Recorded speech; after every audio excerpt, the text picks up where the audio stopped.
I think you mentioned last time you were here that you're from a Cubs family too. Because Yes. I mean, that's essentially kind of like a through line in many ways because the Cubs have a AAA affiliate in Iowa, and just Iowa's right next door to Illinois. And it's true that the first time I ever went to a city, it was to see a Chicago Cubs game. No kidding. To go to Wrigley Field, and as a result of having seen the city, and they won. I remember them winning, surprisingly at that time. Right. Well, they had like Rick Sandberg, and there was like all of those great players.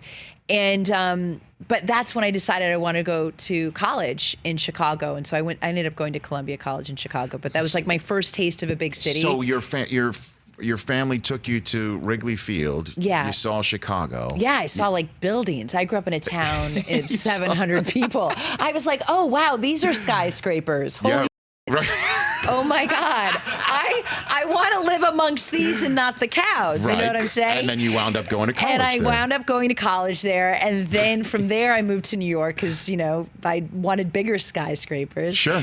And then in New York, that's when I started acting. I discovered acting. And is that how you got your break? That's essentially how I got my break. When I was in Chicago, in order to put myself through school, I modeled. I did like Montgomery Wards. I did all the Target ads. I did all that. So I would do that during the day. And then I would go to school at night. And that's kind of how I got myself through school. I studied journalism, though. You did? Yeah, I studied journalism. That's what I wanted to do. I thought I wanted to do. Like what? Like a reporter? Like investigative journalism, reporting. Like 60 Minutes? Like kind of, yeah. Okay. It's interesting. We were always a big current events family, and we watched the news. We talked about the news constantly. And I think also when you come from such a small town, such a small place, you're always constantly kind of looking beyond you, like what's life, like beyond this little pocket here. And so when I went to Chicago and I saw that, I was like, I saw a real opportunity to be able to kind of go to school there and be able to put myself through school and kind of explore the greater part of the world. What would that person what would that Michelle Monaghan who was modeling to get through school say if she knew the current Michelle Monaghan would have an Instagram account with 1.1 million followers? She would be. You know what? I was always so determined. I always felt very fortunate because my folks always said I could do, my brothers as well, you could just work hard, put your mind to it, and you can do whatever you want. So I always felt really supported. And even if I failed at anything, I always felt support. I could always go back to my folks. And my parents were always rooting me on. So I would say probably say thank you to your parents a little bit more, because they have been incredibly instrumental in my success. You're talking to somebody who, my start, I went to the Medill School of Journalism in Chicago. Oh, that's where I wanted to go, but it was so damned expensive. I had to settle for Columbia.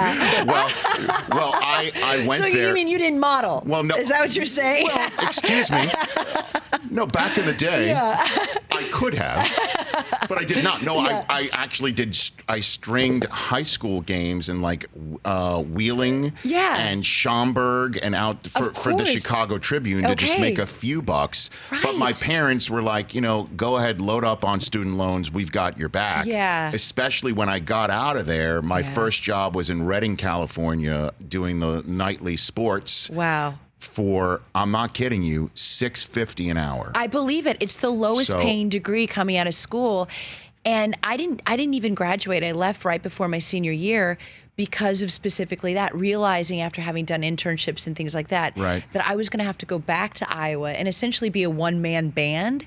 I was like, no, man, I don't know what to do. I'm not going back to Iowa. I'll just move further east, and hopefully something works out there. For more of the Rich Eisen Show, tune to Audience Channel 239 on DirecTV for free on BR Live, or download the Rich Eisen Show app.